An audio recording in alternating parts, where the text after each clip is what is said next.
श्री स्वामी समर्थ. जय जय स्वामी समर्थ. आज आहे भागवत एकादशी. या भागवत एकादशीला बुधाचे गोचर या 4 राशींना दाखवणार सोन्याचे दिवस. खूप मोठी धनप्राप्ती होईल.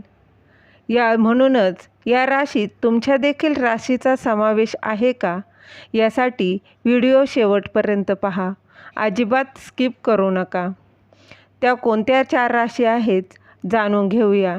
त्याआधी तुम्ही माझ्या स्वामी कृपा चॅनलला सबस्क्राईब नक्की करा. वर्षात एकूण 24 एकादशी येतात व प्रत्येक महिन्याला 2 एकादशी येतात. प्रत्येक महिन्याला वेगवेगळे असे एकादशीचे महत्त्व आहे. आपल्या हिंदू धर्मात एकादशीला खूप महत्त्व असतं. येत्या महाशिवरात्रीच्या आधी माघ महिन्यातील एकादशी तिथी जुळून येत आहे आणि विशेष म्हणजे याच दिवशी ग्रहांचा राजकुमार म्हणून ओळखला जाणारा बुध ग्रह ते गोचर करणार आहे. तर ही एकादशी जी आहे ती एकादशी भागवत एकादशी किंवा विजया एकादशी या नावाने देखील ओळखली जाते.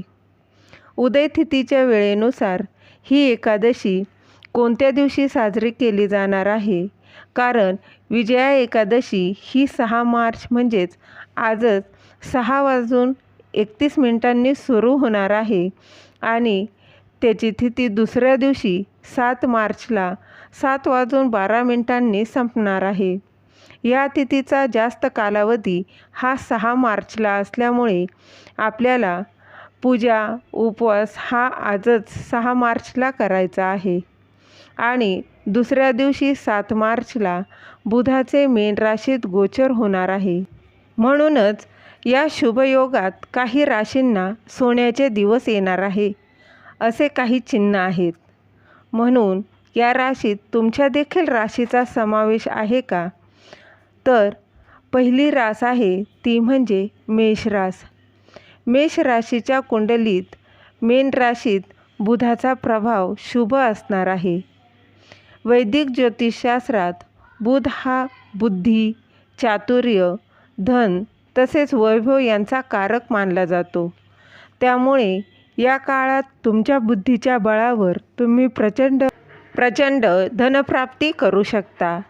7 मार्च नंतर पुढील 7 दिवसांचा कालावधी अत्यंत शुभ असणार आहे. व्यवसाय गुंतवणुकीच्या संधी येऊ शकतात.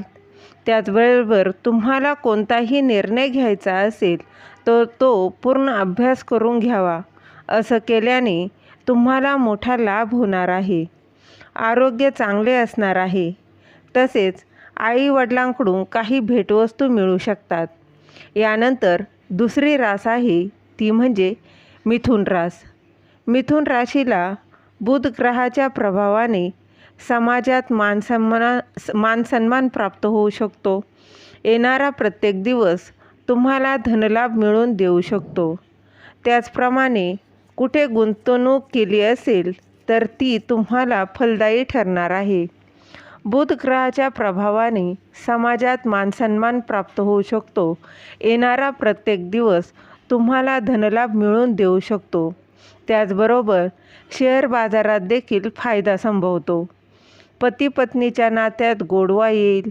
त्याचबरोबर भावंडांची साथ तुम्हाला मिळणार आहे. अनेकांना मदत करण्याचा योग देखील येऊ शकतो. यानंतरची रास आहे सिंह रास. बुध ग्रहाचे गोचर सिंह राशीसाठी लाभदायक असणार आहे. याचे महत्त्वाचे कारण आपल्या राशीचे स्वामित्व बुधाकडे आहे. कितीही संकटे आली तरी ती आपली नौका ही बुध ग्रह पुढे घेऊन जात असतो. अडकलेले पैसे मिळण्याची शक्यता आहे. जुने वादविवाद उकरून काढू नका. आपल्या आरोग्याची काळजी घ्या.